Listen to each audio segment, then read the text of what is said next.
I fail to understand, firstly, why people, anyway, in general, I mean, why do people seek the opinion, anyway, of people like Piers Morgan? Piers Morgan, part of the cartel of Rupert Murdoch, a man who had ties with Jeffrey Epstein, a man who has been supportive of Israel since the beginning. We all remember the days of the do you condemn, 24/7. You brush your teeth, do you condemn? You go to the toilet, do you condemn? You breathe, do you condemn? Everything condemn.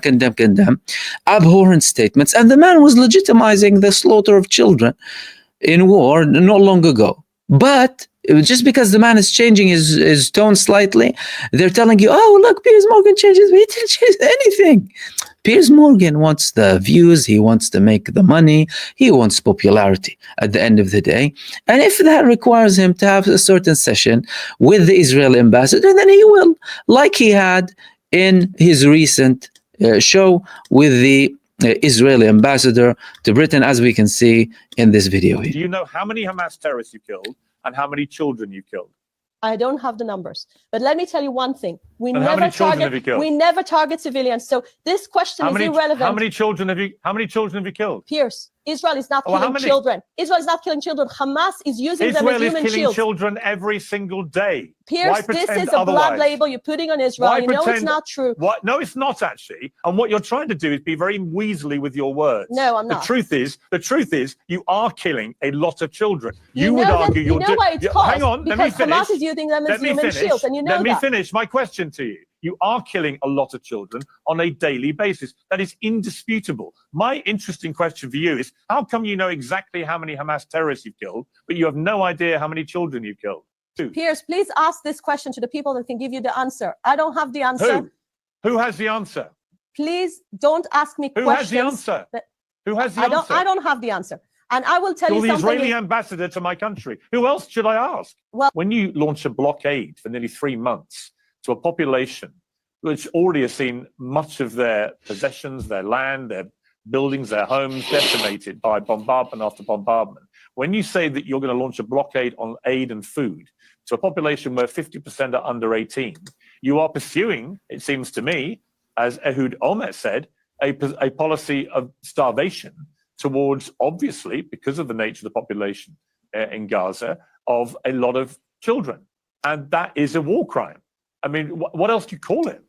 The problem is that whilst you're saying all this and trying to justify it, you've got people like Smodrich coming out and making it absolutely crystal clear what the real plan is, which is to completely clean out Gaza of all the Palestinians and get them into, quotes, a third country. That is a form of genocide. It's the deliberate targeting of people based on ethnicity and displacing them from their homes and killing a lot of them in the process. I don't know what else you would call it. I've resisted using the word genocide about this. But when I watched what Mr. Smodrich was saying and studied the exact words that he said, it is very hard to reach any other conclusion than that he is waging a strategy of genocide and would like to cleanse, as he put it, the whole Gaza Strip of all the Palestinians. So you can try and dress up that blockade, which is what it was for 3 months, where we saw the starving children you say you're concerned about, but you've got Smodrich there actually laying bare the real plan, which is to get all the Palestinians out of Gaza. And that is a form of genocide, isn't it? What else do you call it? How many?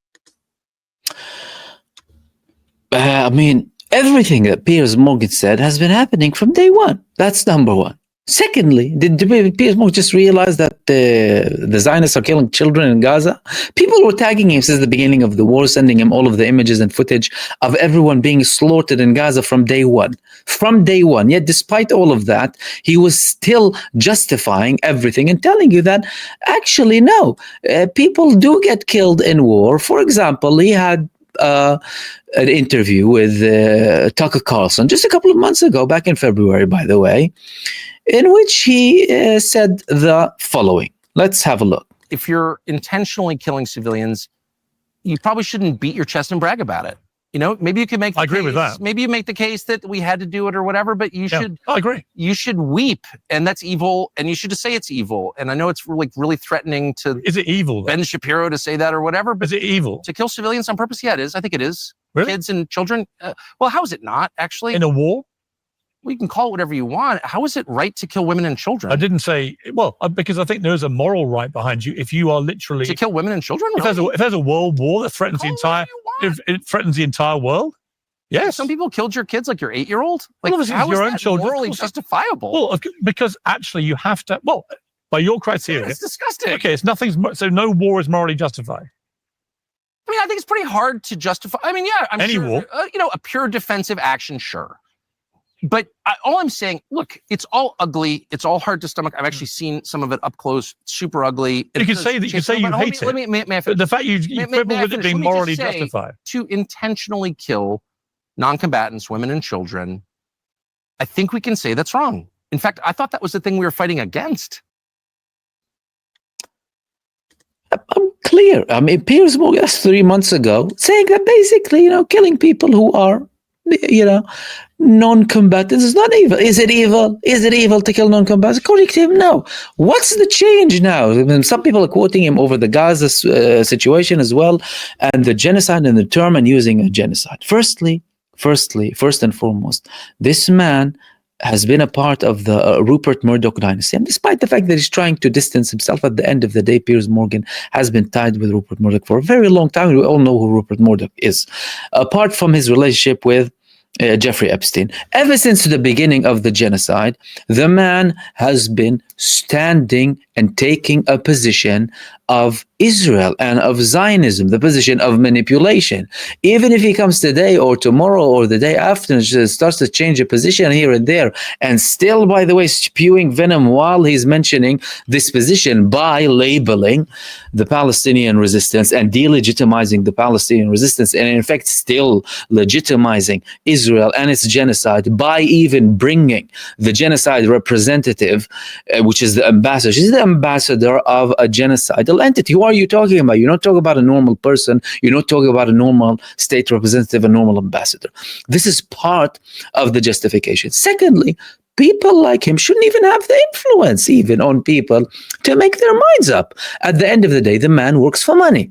There's other people on the other side even blame him for being like anti-Semitic, for bringing people on who potentially are harmful for the state of Israel.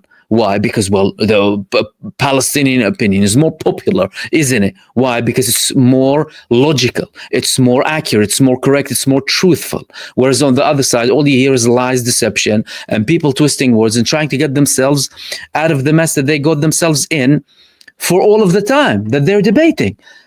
Oh, I don't know. Ask the relevant purpose. Ask the relevant people, as if they don't know anything that's happening. Oh, I'm sorry, I don't have the information. How many kids were killed? Oh, I don't know. You need to ask the representative in the army that left a while ago. And I'm not really sure, but Hamas used them as human shields when the evidence of the human shields has been against Israel 24/7. They use people as human shields and they get rid of them. They put pictures of them using people as human shields and being proud about it.